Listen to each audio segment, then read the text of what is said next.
Hello friends, అందరూ ఎలా ఉన్నారు? మన ముందు వీడియోలో ఆకాశవాణి పలికినట్టు దేవకి వసుదేవులకు పుట్టే 8వ సంతానం వల్ల కంసుడికి మరణం వస్తుందని సొంత చెల్లెలని కూడా చూడకుండా దేవిని చంపడానికి ప్రయత్నిస్తాడు. అప్పుడు వసుదేవుడు, నీకు మరణం వచ్చేది నా సంతానం వల్ల కదా, అయితే నా సంతానాన్ని నువ్వే చంపు, నా భార్యని వదిలిపెట్టు అని కంసుడితో అంటాడు. కాలాంతరం దేవకి వసుదేవులకు వారి మొదటి సంతానం కలుగుతుంది. ఇచ్చిన మాట ప్రకారం కంసుడికి అప్పగిస్తాడు. అయితే కంసుడు వసుదేవుడితో, నా మరణం నీ 8వ సంతానం వల్లనే కదా, కేవలం అతన్ని మాత్రమే చంపుతానని చెప్పి వసుదేవుణ్ణి వెళ్లిపోమ్మంటాడు. మరి కంసుడు ఎంతో సంతోషంగా ఉన్న దేవకి వసుదేవులను కారాగారంలో బంధించడానికి కారణం ఏమిటో, ఇచ్చిన మాట తప్పి దేవకి 6 మంది కుమారులను కంసుడు ఎందుకు చంపాడో, ఇకపోతే శ్రీ మహావిష్ణువు తన 8వ అవతారంగా దేవకి వసుదేవులకే ఎందుకు జన్మించాడు, ఇంతకీ దేవకి వసుదేవులు వారి ముందు జన్మలో ఎవరు, ఇంకా ఆ శ్రీహరి వీళ్ళిద్దరికి శ్రీకృష్ణుడుగానేనా లేక ముందు జన్మలో కూడా జన్మించాడా, వీటన్నిటికీ సమాధానం ఈ వీడియోలో తెలుసుకుందాం. ముందుగా ఈ వీడియోకి ఒక లైక్ చేసి స్కిప్ చేయకుండా చివరి వరకు చూడండి.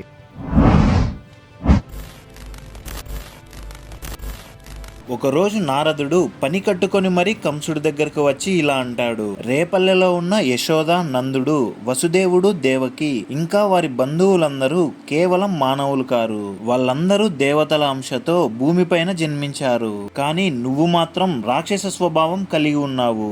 సర్వలోకాలను సృష్టించే ఆ శ్రీ మహావిష్ణువు దేవకి గర్భంలో జన్మించి ఈ భూమిపై ఉన్న రాక్షసులందరినీ చంపేస్తాడు అని చెప్పి వెళ్లిపోతాడు.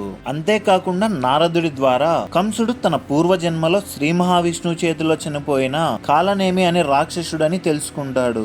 ఇంకా ఈ జన్మలో కూడా ఆ శ్రీహరి చేతిలో తప్పక మరణం వస్తుందని కంసుడికి భయం పుడుతుంది. ఆ తరువాత దేవకి ఇంకా వసుదేవులను కారాగారంలో బంధిస్తాడు. వాళ్లకు పుట్టిన 6 మంది కుమారులను సాక్షాత్తు ఆ శ్రీ మహావిష్ణు స్వరూపం అనుకొని అందరినీ చంపేస్తాడు. ఇక్కడ మనుషులు కూడా వారి ప్రాణాల మీద ఉన్న ఆశతో ఎంతటి పని చేయడానికైనా దిగజారుతారు. అదే విధంగా కంసుడు కూడా తన ప్రాణం మీద ఆశ ఇంకా రాజ్యం మీదన వ్యామోహంతో తన సొంత చెల్లెల కొడుకులని కూడా చూడకుండా ఎంతో కిరాతకంగా వాళ్ళని చంపుతాడు. ఆ తరువాత కంసుడు తన తండ్రి అయిన ఉగ్రసేనుని కూడా బంధించి తను పరిపాలిస్తున్న రాజ్యాలన్నింటినీ ఆక్రమిస్తాడు. ఎంతో కిరాతకమైన రాక్షసులను తన అనుచరులుగా పెట్టుకుంటాడు. వారి సహాయంతో యుద్ధాలు చేసి యాదవులను కూడా ఓడించాడు. ఓడిపోయిన కొంతమంది రాజులు అవమానంతో వారి రాజ్యాలను విడిచిపెట్టి వెళ్లిపోయారు. మరికొంతమంది మాత్రం కంసుడికి లొంగిపోయి సామంత రాజుల్లాగా మధురలోనే ఉండిపోయారు. అప్పటికే దేవకి వసుదేవుల 6 కొడుకులను కంసుడు చంపేశాడు. ఇంకా 7వ సంతానంగా ఆ ఆదిశేషుడు విష్ణు తేజస్సుతో దేవకి గర్భంలో ప్రవేశించాడు. అదే సమయానికి యోగమాయాదేవికి తను చేయవలసిన కర్తవ్యం గురించి శ్రీ మహావిష్ణువు తెలియజేస్తూ వసుదేవుడి భార్యలందరినీ కంసుడు బంధించాడు. కానీ రోహిణి మాత్రం నందగోకులంలో తలదాచుకుంటుంది. నువ్వు దేవిలో ఉన్న గర్భాన్ని రోహిణి గర్భంలో ప్రవేశపెట్టు, ఆ తరువాత దేవి 8వ సంతానంగా నేను జన్మిస్తాను అని అంటాడు. అలాగే నువ్వు కూడా యశోదాదేవికి బిడ్డగా జన్మించు అని ఆ శ్రీహరి యోగమాయకు చెప్తాడు. దేవి గర్భంలో ఎంతో కాంతులతో ప్రకాశిస్తున్న గర్భాన్ని యోగమాయాదేవి మెల్లగా బయటకు తీసి గోకులంలో ఉన్న రోహిణి గర్భంలో ప్రవేశపెట్టింది. కొన్ని నెలలు గడిచాక రోహిణీదేవి గర్భంలో గొప్పవాడైన ఒక కుమారుడు పుట్టాడు. అతనే బలరాముడు. చివరికి ఈ బ్రహ్మాండాలన్నిటినీ మోసే ఆ నీలమేఘ శ్యాముడు ఒక చిన్న పసిబాలుడిగా దేవి గర్భంలో రోజు రోజుకి అభివృద్ధి చెందుతున్నాడు.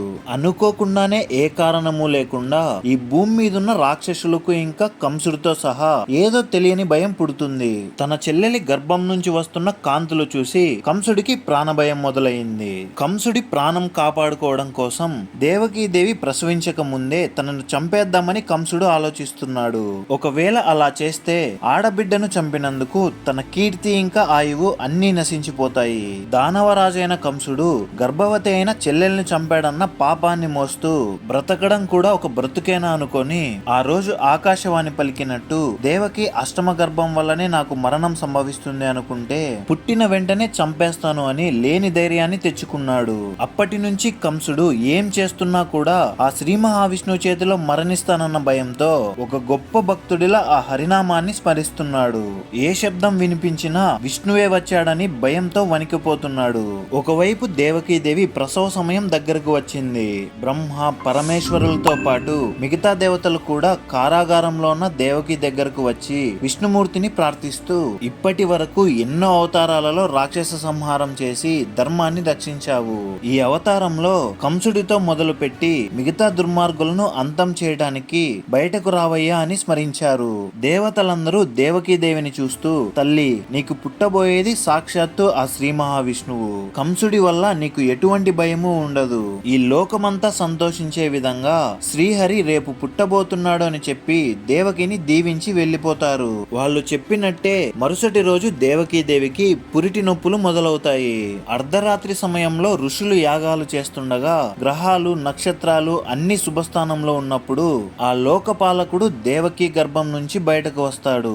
దేవకీదేవి చెంతన ఉన్న ఆ వాసుదేవుడు నిండు పౌర్ణమి రాత్రి వెలిగిపోతున్న చంద్రుడిలా కనిపిస్తున్నాడు. కానీ తన తండ్రి అయిన వసుదేవుడికి మాత్రం చిన్న బిడ్డలా కాకుండా ఆ శ్రీ మహావిష్ణువులాగానే కనిపించాడు. తన చతుర్భుజాలతో శంకు చక్రం గదలతో దర్శనమిచ్చాడు. ఆ దివ్యమైన రూపాన్ని చూసిన వసుదేవుడు మళ్ళీ దర్శనం చేసుకొని ఎంతో సంతోషంతో ఉప్పొంగిపోతూ సాష్టాంగ నమస్కారం చేసుకొని, మీ అన్నలను ఆ కంసుడు చంపేశాడు. నువ్వు పుట్టావని భటుల ద్వారా కంసుడు ఎలాగైనా తెలుసుకుంటాడు. నీపైన కూడా విరుచుకుపడతాడు అని జరగబోయే సంఘటన గురించి చెప్తాడు. వసుదేవుడి నోటి నుంచి కంసుడు పేరు వినగానే దేవకీదేవి భయంతో మెలకువలోకి వస్తుంది. పక్కనే ఉన్న ఆ శ్రీహరిని చూసి తన భయం మొత్తం పోతుంది. అప్పుడు దేవకీదేవి శ్రీ మహావిష్ణువుతో, నువ్వు మాకు జన్మించినందుకు మేము ఎంత పుణ్యం చేసుకుని ఉంటామో అని ఎంతో ఆనందంతో అంటుంది. వారి మాటలు విని శ్రీ మహావిష్ణువు ఇలా అంటాడు, కృతయుగంలో నీవు ఋష్మి అనే మహాపతివ్రతగా, ఇంకా వసుదేవుడు సుతప ప్రజాపతిగా జన్మించారు. మీరిద్దరూ మీ ఇంద్రియాలను జయించి గాలి ఎండ వానలను సైతం తట్టుకొని నా కోసం 12,000 సంవత్సరాలు తీవ్ర తపస్సు చేసి నా తత్వాన్ని చేరుకున్నారు. అప్పుడు నేను నా దివ్య రూపాన్ని చూపించి వరాన్ని కోరుకోమని అనుగ్రహించాను. ఆ సమయంలో నా మాయ మిమ్మల్ని ఆవహించింది. మీకు సంతానం లేని కారణంగా నాతో సమానుడిగా ఉండే కొడుకును వరంగా కోరుకున్నారు. నాతో సమానమైన వారు ఎవ్వరూ లేరు కాబట్టి నేనే మీకు సంతానంగా జన్మించాను. ఇంక రెండవ జన్మలో మీరు అదితి ఇంకా కశ్యపుడుగా జన్మించారు. మంచి పేరు ప్రఖ్యాతులను పొందారు. అప్పుడు నేను మీకు వామనుడిగా జన్మించాను. ఇంకా మూడవ జన్మలో అప్పుడు మీకు మాటిచ్చినట్టుగా ఇప్పుడు మళ్ళీ మీకు కుమారుడిగా జన్మించాను. ఇక మీద మీతో పాటు నా జన్మము లేదు. ఈ జన్మలో నన్ను మీరు కుమారుడిగా తలుచుకుంటూ ఉంటారు. నా మీద మీకున్న ప్రేమ వల్ల నాలో ఏకమయ్యి ఇకపై మీకు ఏ జన్మ ఉండదు అని చెప్పి ఆ శ్రీ మహావిష్ణువు తన దివ్య రూపాన్ని వదిలి సాధారణ శిశువులాగా ఏడవటం మొదలు పెడతాడు. విష్ణుమాయ వల్ల వసుదేవుడి చేతులకు ఉన్న సంఖ్యలు అవే కింద పడిపోతాయి. కారాగారం తలుపులు కూడా తెరుచుకుంటాయి. భటులు గాఢ నిద్రలోకి జారుకుంటారు. ఆ తరువాత వసుదేవుడు తన బిడ్డను గుండెలకు హత్తుకొని ఏ శబ్దం రాకుండా అక్కడి నుంచి బయటకు వస్తాడు. అదే సమయంలో నందుడి భార్య అయిన యశోదాదేవికి యోగమాయ ఆడబిడ్డగా జన్మించింది. బిడ్డ పుట్టగానే ఆ ఊరి ప్రజల్లో మైకం కమ్ముకుంది. ఇంకా వసుదేవుడు శ్రీకృష్ణుని తీసుకొని నందుడి దగ్గరకు బయలుదేరతాడు. వారికి ఏ ఆపద రాకుండా ఆ ఆదిశేషుడు వారి వెనకనే వస్తున్నాడు. అలా వెళ్తున్న వసుదేవుడికి యమునా నది అడ్డుగా నిలిచింది. త్రేతాయుగంలో శ్రీరాముడికి వారధి నిర్మించుకోవటానికి సముద్రుడు సహకరించినట్టుగా యమునా నది కూడా ఎగసి పడుతున్న అలలు విరుచుకుపోతూ ఆ జగన్నాథుడి రాకకు మార్గం ఇచ్చింది. ఇక ఆలస్యం చేయకుండా వసుదేవుడు వేగంగా నందుడి ఇంటి దగ్గరకు వెళ్తాడు. అప్పటికే యోగమాయ వల్ల యాదవులందరూ గాఢమైన నిద్రలో ఉన్నారు. వసుదేవుడు ఎవరిని నిద్ర లేపకుండా యశోదాదేవి పక్కన నిద్రపోతున్న తన కూతురి స్థానంలో చిన్ని కృష్ణుని పడుకోబెట్టి ఆ బిడ్డని తన వెంట తీసుకుని వెళ్తాడు. సూర్యుడు ఉదయించే లోపే వసుదేవుడు కారాగారంలో ఉన్నాడు. తనకు ఏమీ తెలియనట్టు భయంతో సంకెళ్ళు వేసుకొని దేవకి ఇంకా వసుదేవులు దీనంగా కూర్చున్నారు. ఆ చిన్న పాప ఏడుపు విని భటులు వెంటనే మేల్కొని ఆ విషయాన్ని కంసుడికి తెలియజేస్తారు. ఆ విషయం కంసుడి చెవిన పడగానే ఒక్కసారిగా ఒళ్ళంతా చెమటలతో తన గుండె వేగంగా కొట్టుకోవడం మొదలయ్యింది.